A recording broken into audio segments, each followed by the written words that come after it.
Welcome to the Mountains of Greece podcast series, which is part of the broader Mountain Stories, Mountain Futures podcast project.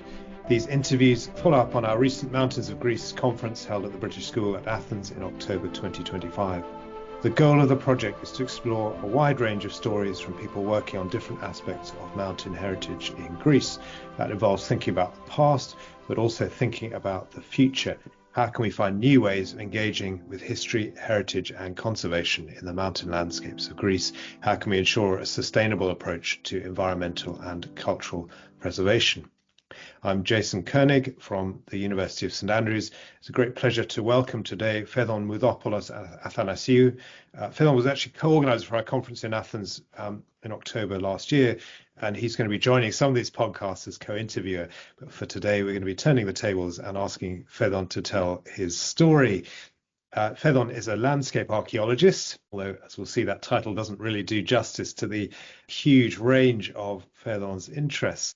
His 2022 book, The Early Modern Zagori of Northwest Greece, offers a really ambitious, wide-ranging reassessment of the landscape archaeology of the mountainous region of Zagori in the Ottoman period and beyond, really from the 15th to the 20th century. Currently, he is based in Barcelona. He's Marie-Curie Postdoctoral Researcher in the Computational Archaeology Research Group at the Barcelona Supercomputing Center, although still doing a lot of work in Greece in the northwest. He's working at the moment on a project entitled Under the Forest, which we are going to be hearing more about later. Welcome, Faidon. It's great to have the chance to talk to you today. Thank you, Jason. It's great to be here to see this project growing and talking with you. And also, thanks for the very generous introduction. Can I start just by asking you to outline what your own connection is with the mountains of northwest Greece, and how did you come to work on Zagori in your academic research? I was born and raised in Athens, and until I became 18, I lived there. But my family from my father's side originates from Zagori, which is a mountainous area in northwest Greece. And I recall all my holidays as a kid, going back to the mountain, exploring what we thought with my friends as an unknown landscape, which in fact was very familiar to everyone around. But as kids, you develop your own imagination about the past and myths and so on. So I had this experiential connection with the landscape as a holiday place, as a place for rest. And I never thought until I finished my master's that I would go back and work in Zagori as a researcher. When I did my master's in Aegean archaeology at the University of Sheffield, I did study the ethnoarchaeology of the mountainous areas of northwest Greece. And when I finished that master's, I really thought that I want to continue working in mountainous areas, but doing research related to the Bronze. So my supervisor, who was a wise man at the University of Sheffield, Paul Halstead, convinced me to go further ahead in time, move to the early modern period. Because as he said, you cannot do a PhD because we virtually know nothing of these mountains in the Bronze Age. So better start from the more recent periods, use a multidisciplinary methodology, and perhaps you will discover also stuff that is further ancient. Again, it was not my intention, but it developed as such. I love the idea that the landscape that you played in as a child and the landscape you explored in a child is part of your academic explorations now. It's a fantastic idea. Okay, I mentioned your 2022 book in the introduction. It's really a huge overview of the whole region, as I said, across a really long time period. Can you just give us a brief summary of what you were trying to do in that project, what you discovered? Yeah, it's great because it connects to the previous answer that I gave you, because actually this book has emerged right after the completion of the PhD. So it's exactly the methodology of trying to understand a cultural landscape from within in a prolonged period of time. So I decided, just for the sake of research in the PhD, to the earliest framework in the 15th century and end up in the 20th century, because through that period, these 5 centuries, we have same materials that we can work with. So we have institutional perspectives, Ottoman era imperial documents, and local archives. We can survey abandoned villages that are mentioned in both imperial and regional archives. We can do ethnography with elders who recall a landscape that is no longer visible today, with the abandonment and the depopulation of the mountainous areas and the touristification. So it's a quest to understand how these things changed, because we tend to think of mountains as static environments, but my research revealed actually that it was quite the opposite. And if I could use only one example to outline what I discovered, is that through this research, which is a combination, like we do in landscape archaeology, of some basic GIS, field survey as archaeologists, and written documents, I managed to reconstruct the settlement pattern of the region and suggest that in all this 18th century wealth that someone looks at and admires in the shape of majestic architecture when they walk on the mountains of Greece from Pelion to Zagori, Siatista, and so on, has a deeper past of mobility, which was not really understood up to now. So I managed to interpret how these local communities chose to adapt in a sedentary manner in these mountains of Zagori, actually from the 15th century, and that the intensification of cultivation, which came about with gardening and irrigated systems after the arrival of new crops from the New World, came as a response to population rise, but because they chose to adapt sedentarily, not follow the particularly appealing model to us archaeologists and historians of transhumance pastoralism. So Zagori is kind of an exception to that model, because we have agropastoral communities that stayed for year-round within the mountain. So you've given us a really vivid glimpse there, just the kind of range of sources we can draw on if we want to reconstruct, bring to life the history of this region. Obviously, mountain regions are often viewed as backwaters, places that don't really feature in those urban elite histories that we're used to seeing. But there's so many different sources we can go to, approaches we can use to bring that to life. Yeah, I just wanted to pick up on the point about archives in particular, because I know you've done some more recent work on very local archives as well. Could you just tell us a little bit about that? As I said, we have a chance of being able to investigate both elite perspectives from the Ottoman administration and also local archives, which are kind of hard to get your hands at. When I started my research, I asked every head of every village in Zagori to open up what's left of the community archives, and the results were depressing, not because they rejected my claim, but because there were no more archives in most villages. And now I want to go back to my relation with the community as not local, but a person descending from Zagori.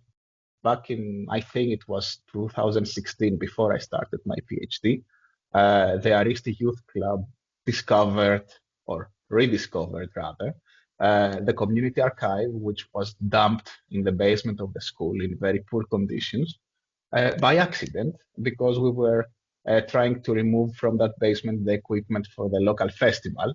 And we saw some piles of documents and sacks at the back. So a couple of friends and I were very curious to see what that is. And it turns out it was the historical archive of the village from the final part of the Ottoman occupation to when the community ceased to exist back in the 2000s. In other words, what was deemed in the early 2000s are unnecessary for the administration. We were the lucky ones because they dumped it in some other villages. They burned or destroyed them. So this discovery actually fueled my own research, because I had a safe space. I knew that at least one archive exists to do my research.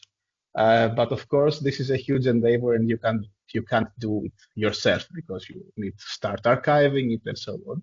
So we involved the local cultural associations and other non-for-profit organizations specializing in archiving, archaeontaxis, and we organized 3 summer research expeditions to classify, save the archive, and start understanding what's in there.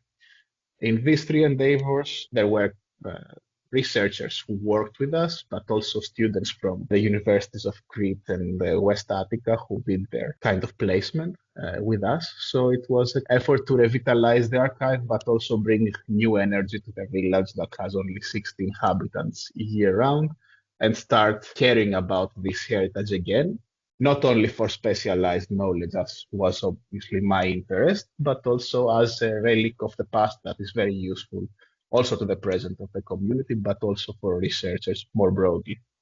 I love the idea that you're using volunteers for that, as you would do actually for an archaeological survey or excavation. That's great. Could you give us one or two examples of what you found? What documents did you find in those sacks and boxes? Yes, we found many interesting things.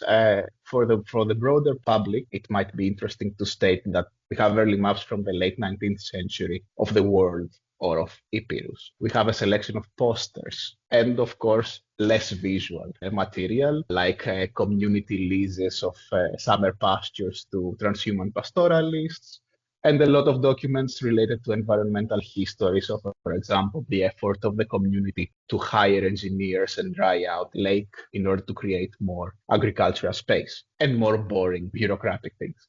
Great, thank you. Okay, I'm keen to get on in a minute. I'm keen to get onto your Under the Forest project because that's such an exciting project.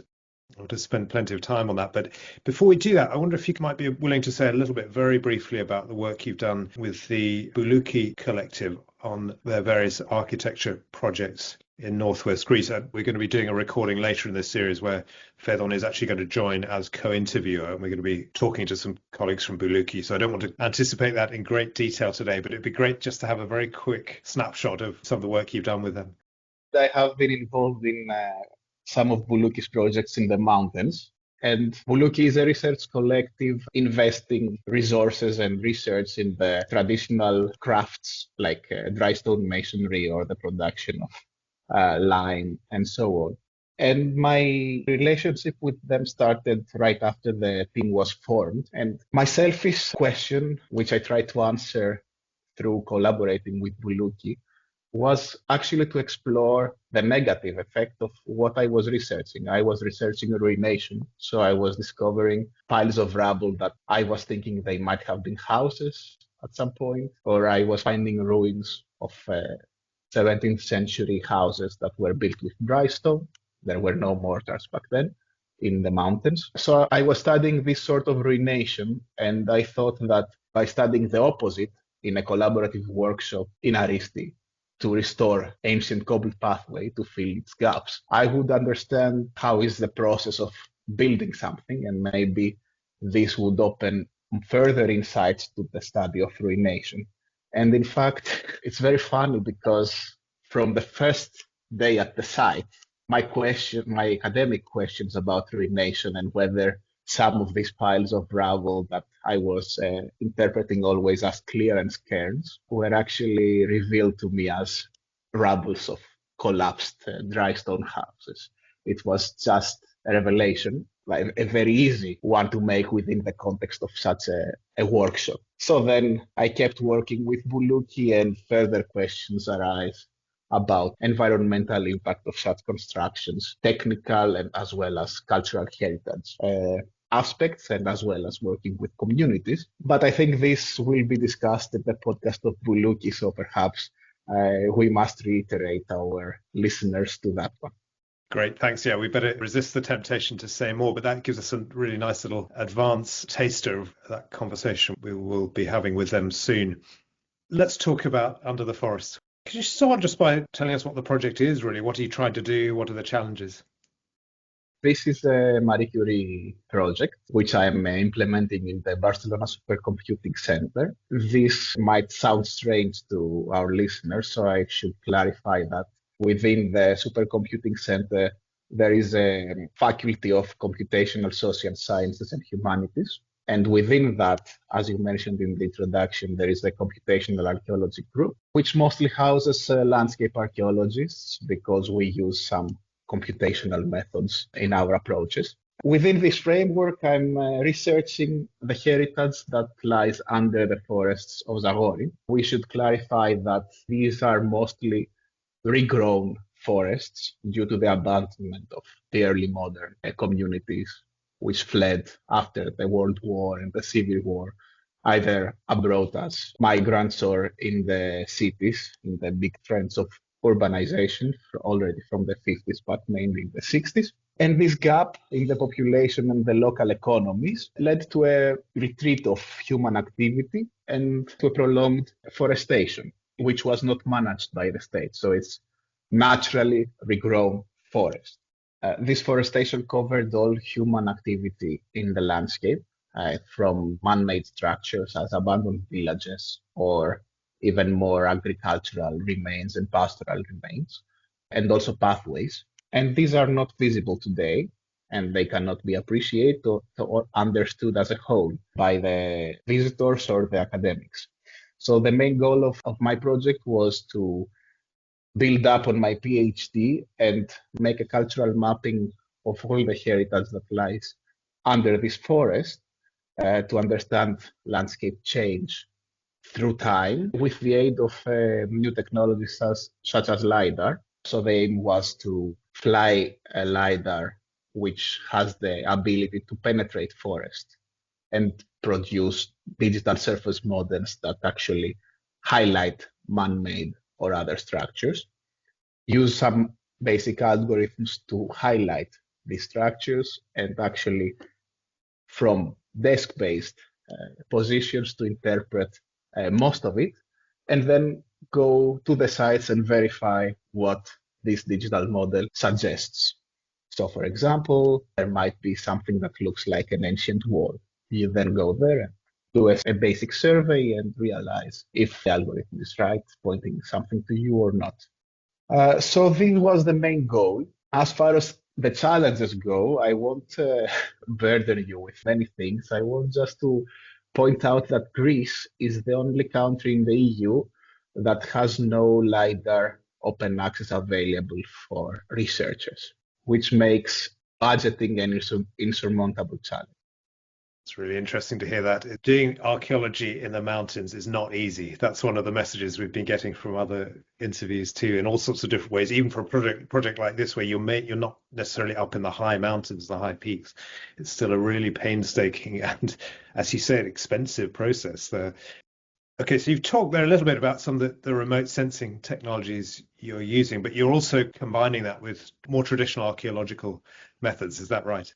Yeah, that's right. Just to take it step by step, after we do the LiDAR flight and we create the digital surface models that are very detailed and hopefully can help us see under the forest and get an idea about material culture remains, either in the forms of pathways or hints about constructions, buildings, or fortresses.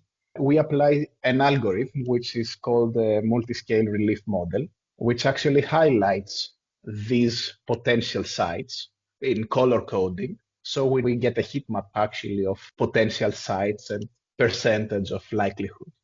So one immediate reaction to that is to go and survey and look with your own eyes whether it's something natural or not. Most of the times it's not. So you get a good idea about different phases of the landscape. Obviously, as you said previously, it's very difficult to survey the mountains. I imagine that in the plains you have bigger teams. Here it's a job of 2 or 3 people.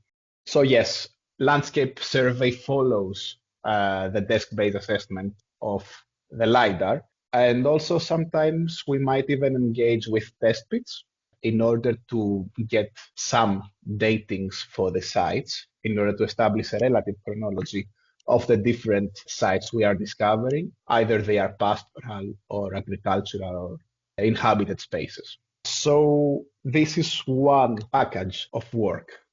So you're seeing the big picture and then you're zooming in on particular areas on the ground. And so a lot of that is about structures, about paths and buildings. But I know you've got one strand of work on sacred forests as well, which I'm quite fascinated by that, just because of the tradition of sacred forests also stretching right back to antiquity. I don't know whether there's a kind of clear continuity between ancient sacred forests and Ottoman sacred forests, but it's fascinating to see that those were important until really relatively recently, and maybe still are important in some places. Can you tell us just a little bit about that strand of the project too?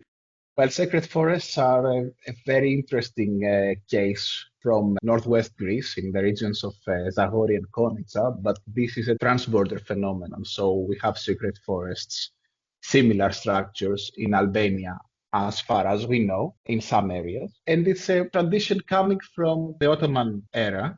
I think the research of colleagues such as Kalliopi Stara has shown that the most ancient trees are 400 years old within these forests.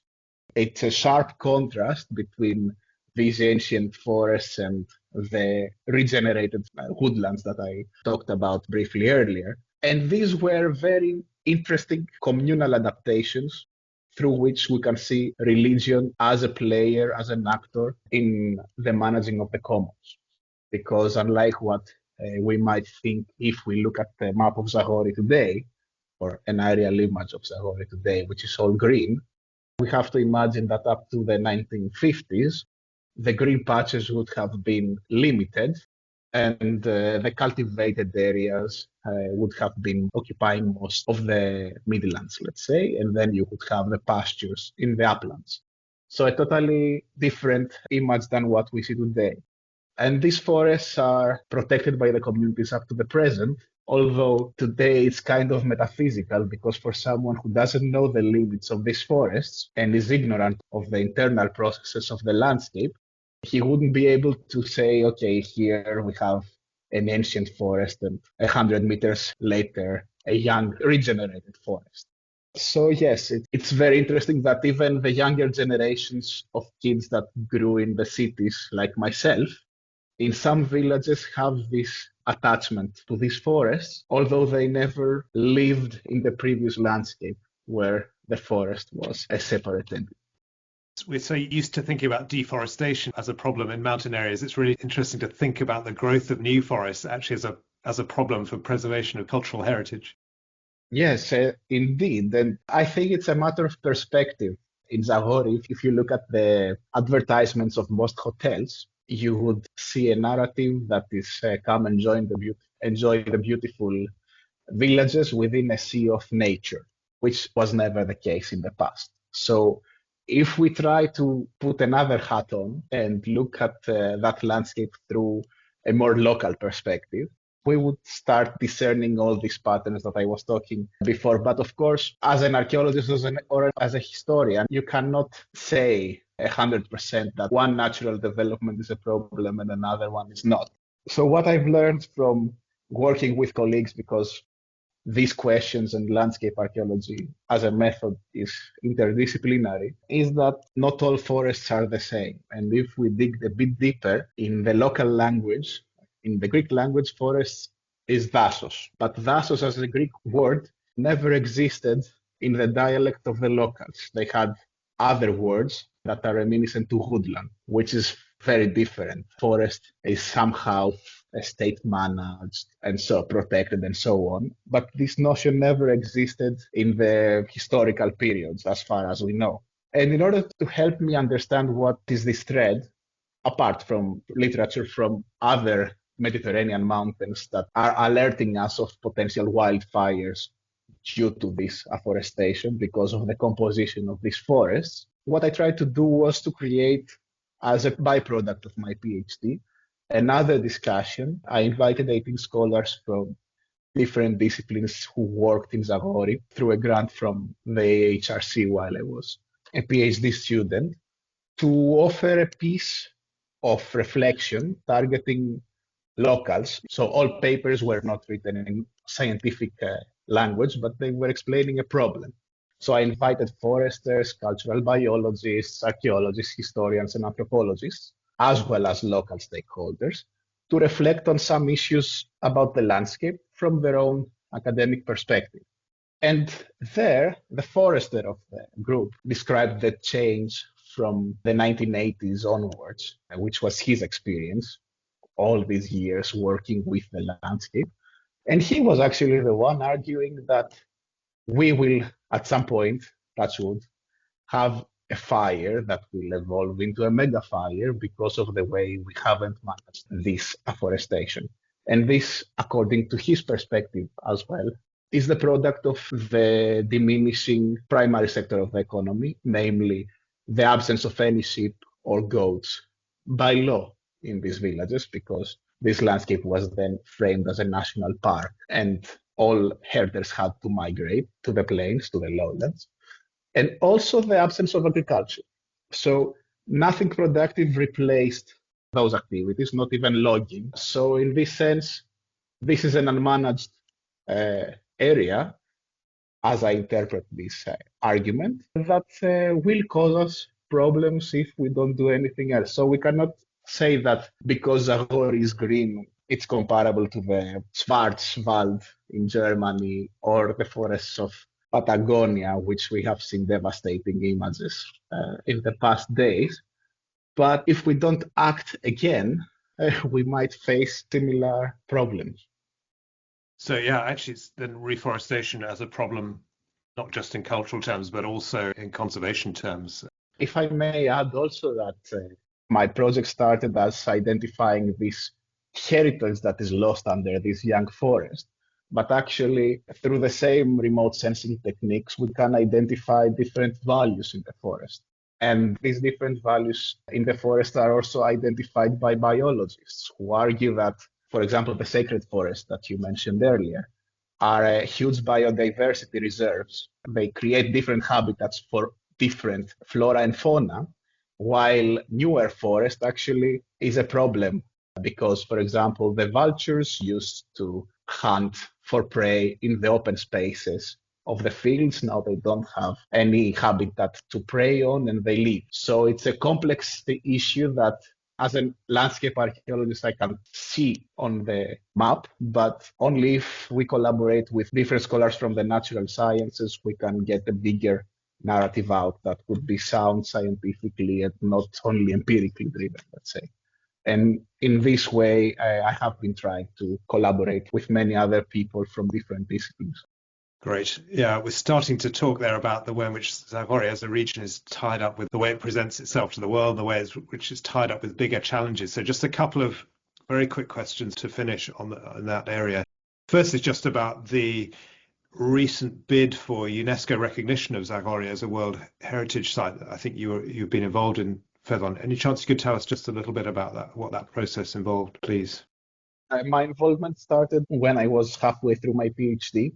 I got an invitation to be part of a scientific committee that would draft the bid, and I contributed the historical background and the archaeological background, as one might expect. So my contribution relied on my expertise as a researcher, but I think I also helped a bit through my community-driven workshops as the ones we briefly mentioned above with the archive or with Boulouki, to offer some counterexamples from bottom-up perspectives that I think helped the nomination, which was successful, and since 2023, Zagori is listed as the first cultural landscape of Greece in the UNESCO World Heritage List. Great, and that's clearly a very valuable thing for the whole region.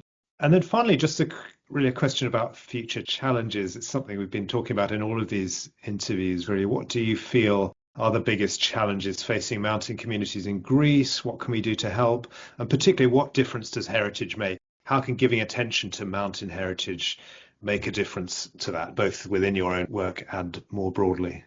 I feel that the two main problems that the Greek mountain communities are facing are not directly related with heritage. The one is the risk of fires, since climate change or climate crisis is here.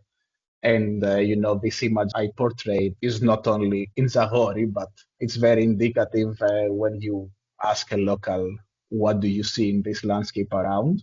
He would say, this is a jungle, not a jungle in terms of the qualities of the forest in the jungle, which is a mature forest, but in a jungle in the pejorative way we describe a situation that is unmanaged as jungle. So I think this is the primary problem, that challenge that the mountains of Greece are facing, wildfires that are not natural in a sense that it is because we have abandoned mountainous community as a policy. Then the second problem is that mountainous communities are fading, and we need to seek a way as a solution, again, from the bottom up, but also from the top down, to send people out of the big towns, out of Athens, to try and live in the countryside, because they become the best stewards of the literally abandoned landscape.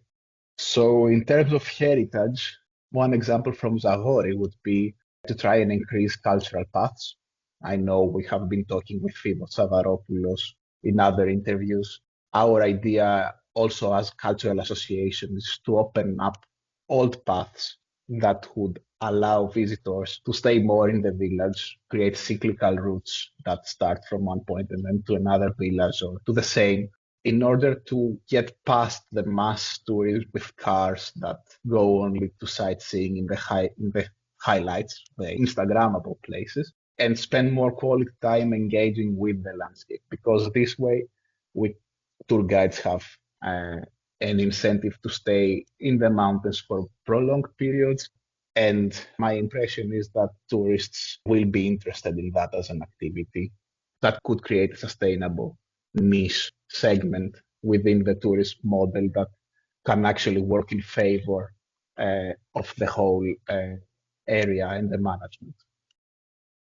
Great. Yeah. So it's thinking about making sure that we have a model of tourism that really engages with communities and local needs rather than simply being imposed from the outside. Exactly. And maybe just one final empirical observation. Back in 2023, there was a fire in the east of Zagori near the village of Vovousa. Vovousa is a village with active loggers, so they keep forest roads maintained. The fire department had to walk for 3 hours from the end of the forest roads in order to put the fire down. Imagine if that road was closed due to the abandonment, how much would these firefighters have to walk and whether it would have been feasible to operate. So, I mean, it's not that this image that I portray goes against modern prevention. It's just that people with local knowledge in those local landscapes can assist and perhaps also help creating new models for state intervention. The big deal is to convince the state to listen to them. And I think that's part of what we are trying to do through articles, symposia, conferences, and so on. There is a big road ahead, but we have to remain optimistic. Thank you, Faidon. Thanks to Zofia Gertin for editing. We've got more episodes coming up exploring mountain heritage in Greece from a whole range of other perspectives. If you've enjoyed this episode, please do share our podcast with others. Have a look at our other episodes. You can follow us on social media or get in touch directly via the Mountains of Greece project website. You might like also to have a look at the separate website for the broader Mountain Stories, Mountain Futures project that this series is a part of. You can follow the links to both of those in the episode notes. Thank you for listening.